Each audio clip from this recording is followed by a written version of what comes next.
without wasting much time of yours and everybody else, so can we begin with the session? Definitely, very excited for it. And first of all, before beginning with the session, thank you so much for inviting me. Thank you. It's our order. So let's begin with the question round. That I have some question for you. So Sure. my first question to you is: do you think that employers should set emotional well-being as the priority for employees? More so because employees are now working for extended hours and they are more like become digitally exhausted. Exactly. And I'll tell you one thing. When this lockdown was just started, all of us were feeling that, we are getting into a phase of like an unexpected holiday, a vacation of some sorts. However, in the past few months, what we have truly seen is that it has given us more time to work on the digital platforms, of course, than we were able to do earlier. So now what is happening is that most of us are even exploiting more and more time 24/7, concentrating only on work and not even on our own selves, unlike what we thought when this lockdown started. I definitely Absolutely. feel that in my own life, and as well as the people that I have connected with or addressed with in the past few months, not just here, but even internationally, everybody has been saying that before the lockdown, we genuinely felt that finally we are going to have some days, some months to just live with ourselves, be on ourselves, and that is it. We will be away from the work. However, that hasn't been the case at all. I wouldn't say that that is something negative in particular, but still, we have to consider the fact that employers in general, they have been putting their employees more at work than they were able to do earlier, because right now everybody feels that we are at home, so we have the time for it, which is not necessarily true, I would say, in all the cases. And another thing which you have pointed about the mental health, prioritizing the psychological well-being and mental health of the employees, I think that is very essential, and that is something which is quite missing even in the world of today, when we are getting to connect with one another through global platforms online. We do not even have to meet face to face. I mean,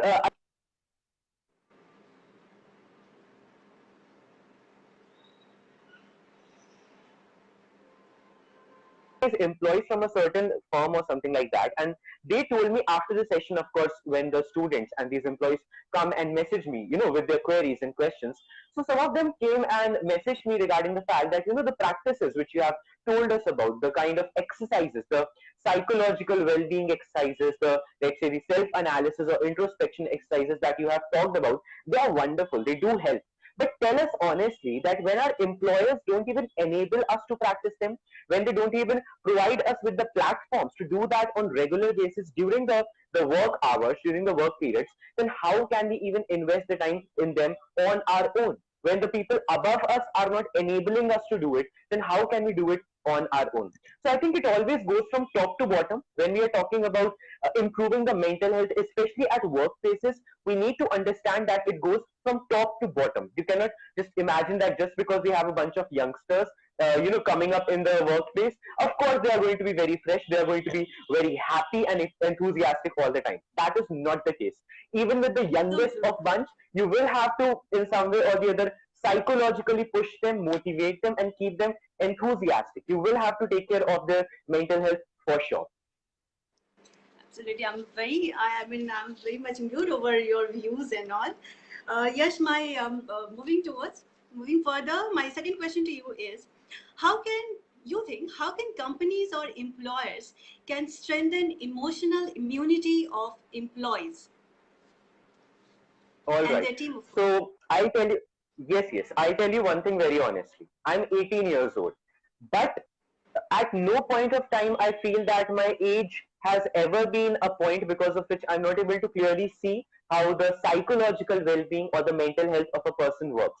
Because no matter how much people I have connected over there, let's say in US or South Africa or anywhere in the world or here in India, the one thing that I'm very clearly able to see is the fact that the mental health is not being taken care of in a very appropriate manner, even when we have finally started to discuss about it very widely, I would say, especially in the past 1 month or so.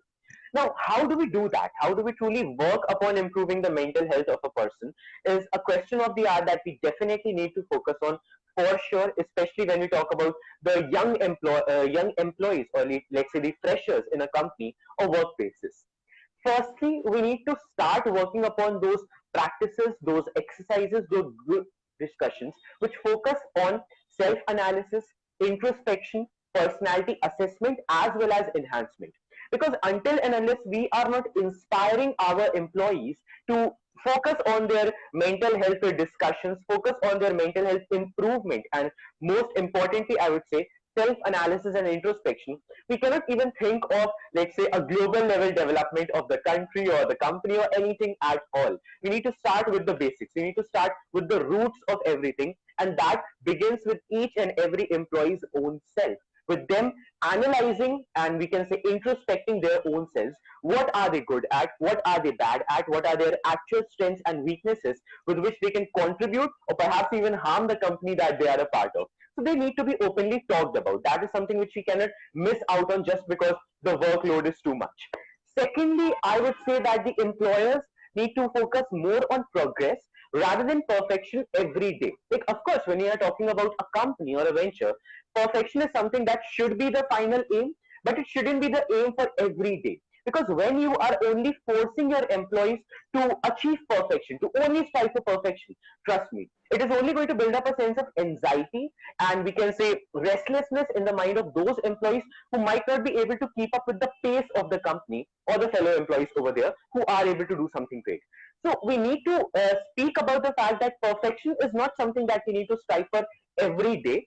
Even if you are making small progresses every day, that will also be fine. As long as you are putting in the dedication and passion towards your effort, this is something for the employees I'm saying. That will be fine. You are not supposed to just be very anxious or depressed about being the perfect one or being the best one every day. That is not how the world works, and that is not how even your psychology will be able to work in the long run. You are only going to run out of the fuel eventually. Thirdly, very importantly, I would say we need to stop eradicating the fear. And I know this is something which I believe a lot many people might not agree with. This is a little bit of controversial point, but the fact is that when I am delivering these sessions or workshops, especially for employees, especially for we can say the working youth, they always come up to me and tell me that we have been conditioned in a way that we are not supposed to fear anything, we are not supposed to feel anxious, we are not supposed to be afraid of anything, no matter what kind of curveball is thrown on us at the workplace. I would say that that shouldn't be the case every time. Because when you are, let's say, building up an ideology in the minds of your employees that they are not supposed to be afraid of anything, they should not be anxious about anything, then trust me, what would happen is that eventually they would start fearing the fear itself. They wouldn't believe the fact that yes, as a human they can, let's say, be let's say they can be a little bit incapable of doing something, they can be a little bit inexperienced of doing something, because they have always been conditioned by their employers that you have to be perfect at everything, you have to not fear anything at all, you have to strive for perfection, you cannot be afraid at all. So I think that kind of ideology might appear to be very much enthusiastic for the time being, but in the long run, it is not good enough for a person, for the employees on a psychological basis. We need to stop saying that you are not supposed to be afraid or, let's say, fearing anything at all. We need to start saying that if you are feeling inexperienced about something, if you are feeling, let's say, incapable about something, come to us, talk to us, we will guide you. If you are feeling afraid about anything at all, do not worry at all. We are there for you. So I think that is a kind of positive and acceptance based ideology which we need to enable in the mind of not just the employers but also the employees in the general. Now, fourthly and lastly, I would say we need to start ending the stigma that surrounds the mental health discussions. And I know this is a very common point, a lot many people already know about it, but tell me honestly, how many of people are actually practicing it on regular basis?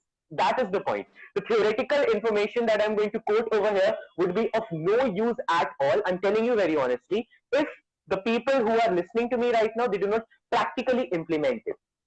So the mental health discussions need to be held on a greater degree, on a wider degree. The group discussions around the mental health and removing the stigma should be done to, I would say, better efforts, to greater efforts by not just the employees, but also the employers at all sorts of workplaces.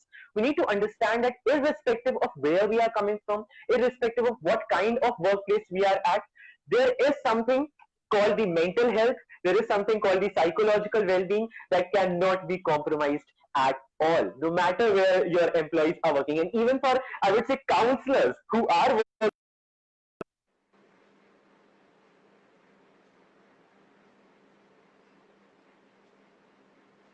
of us, and that is something which we need to work upon as well.